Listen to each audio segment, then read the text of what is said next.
Okay, I'm standing here near LuLu Pass outside of Cooke City, and yesterday two snowmobilers were out here riding on the slope, and one of them triggered a slide, and the thing went huge. It broke about a half a mile wide, about 1,500 feet vertical, and pulled out this entire slope behind me. Luckily, no one was killed. The guy who was highest on the slope and triggered it was buried, but only partially. His head and arm were sticking out of the snow, and his machine was buried right here, but the skis were out, so they were able to find it easily, and they were able to ride back to town.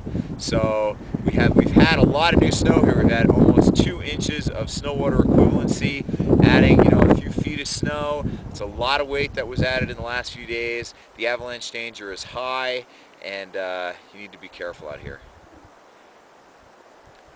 You can see all these slopes up above ran.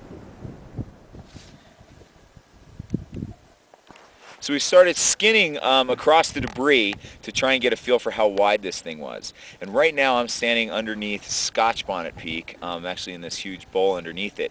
And so the slide ran about twice the distance of what we had originally thought. It's gone from LuLu Pass all the way over to Scotch Bonnet and even continues behind me. This thing is enormous. So not only is it long, it also changed aspect. It went from a more southerly aspect around LuLu to now it's more east facing. So we've got widespread instability here. The debris I'm standing on is soft slab debris anywhere from 8 to 12 feet deep we're getting.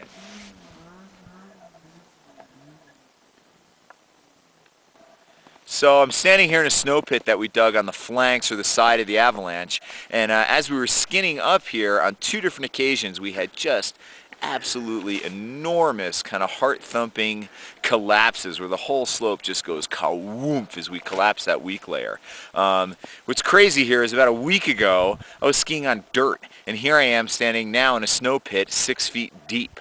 I mean, it's just pretty crazy. It's like just stepping into the Super Bowl. We've only been forecasting for 2 days here, but we've got a significant problem. And so when that slope woomphed, when this slope woomphed, what happened was it was failing on a layer of faceted grains underneath all this new snow. So here we have kind of dense new snow, and then as we get down further, it goes from like 1 finger hardness down to more 4 finger sugary snow. And when it broke, it breaks really clean. This was from a compression test I did, and it just breaks incredibly smooth and clean. So here we have weak faceted snow sitting underneath all this new dense snow, and it didn't take much for it to, for us to get these collapses. It didn't take much for the snowmobilers yesterday to get it to go, and there's also evidence of natural activity.